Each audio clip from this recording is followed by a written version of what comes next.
Solvelos à toutes et à tous.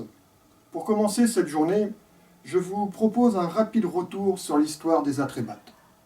Nous, les Atrébates, ce qui signifie en langue gauloise ceux qui possèdent la terre, furent cités par Jules César dans des Bello Gallico une première fois lorsque nous mîmes à disposition d'une coalition belge un contingent de 15 000 guerriers. En moins 57, nous participâmes à l'attaque de Bibrax et à celle de l'Aisne. La même année, lors de la bataille de la Sabie sur la Seine, nous nous étions alliés aux Nerviens et aux Virans-Monduins pour affronter les légions romaines. Nous avons été défaits par l'aile gauche de l'armée romaine qui était tenue par la 9e et 10e Légion. Après ce revers, la période qui suivit fut marquée par notre coopération au projet de Jules César, qui trouva un allié efficace en la personne de Commius. Il devint notre roi, le roi des Atrébates et des Morins. En 55, avant Jésus-Christ, Jules César nous envoie avec Commius en Bretagne, l'actuelle Grande-Bretagne, afin de convaincre les tribus du Sud de se soumettre au peuple romain. Jules César nous dispensa alors, nous, les Atrébates, pour nous être acquittés au mieux de cette mission du tribut levé sur les populations conquises. Mais, lors du soulèvement général de moins 52, Commius prend fait et cause pour le parti gaulois et fait alliance avec Vercingétorix, ce qui lui vaudra d'être victime d'une tentative d'assassinat commanditée par le tribun Titus Labienus, lieutenant de Jules César. À la tête de 4000 fiers guerriers atrébates, Commius nous mena à Alésia, afin de soutenir l'Arverne dans sa lutte pour l'indépendance. Cette tentative échouera.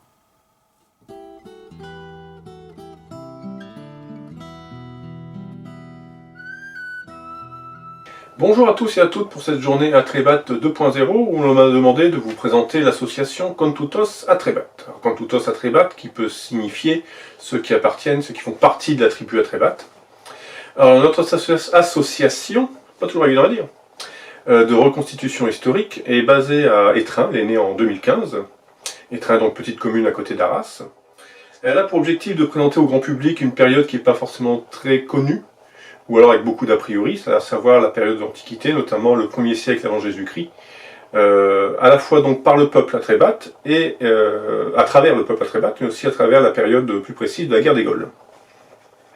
Alors pour cela, notre association a mis en place plusieurs ateliers, aussi bien des ateliers militaires, comme présentation de l'armement, de techniques de combat, aussi des animations pour les enfants, pour devenir des guerriers gaulois, mais aussi des ateliers civils, notamment travail du bois, de la forge, frappe de monnaie, tissage et surtout, essentiellement, cuisine.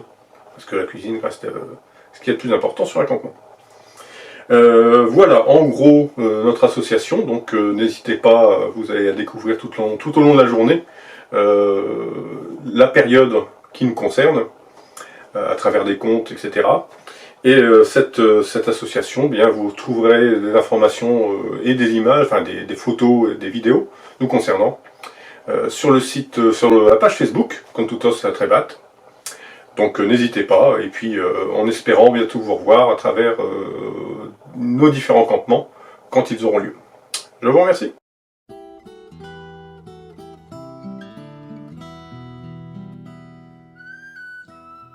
Deux ans s'étaient écoulés depuis la révolte des Belges. César avait remporté des victoires en Armorique et ses légions s'incrustaient partout en Gaule.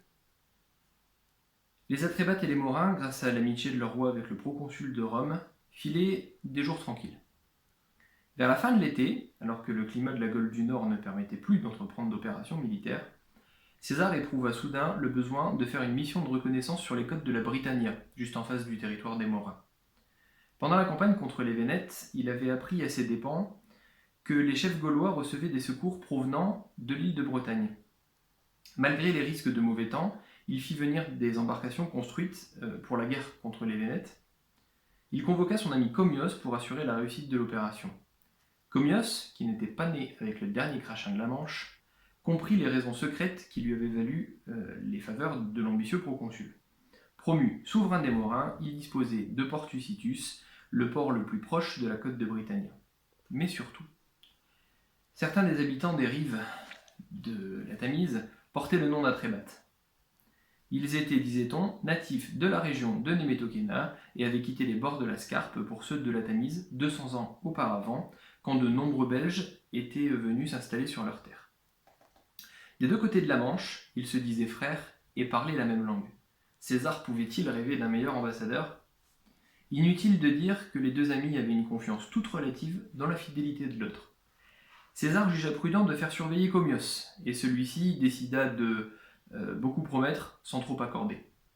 Volucenius fut choisi pour espionner le roi des Atrébates, et leur première rencontre avait suffi à faire d'eux des ennemis pour la vie. Commios et Volucenius partirent en premier sur une lourde trirème où avait pris place un manipule de légionnaires. Ils avaient pour mission de répertorier les ports pouvant accueillir les vaisseaux lourds, de noter l'aspect général de la côte, les noms et les mœurs des habitants. Commios devait convaincre les chefs de conclure une alliance avec César, et il devait les préparer à sa venue imminente, tout en soulignant que ses intentions étaient pacifiques.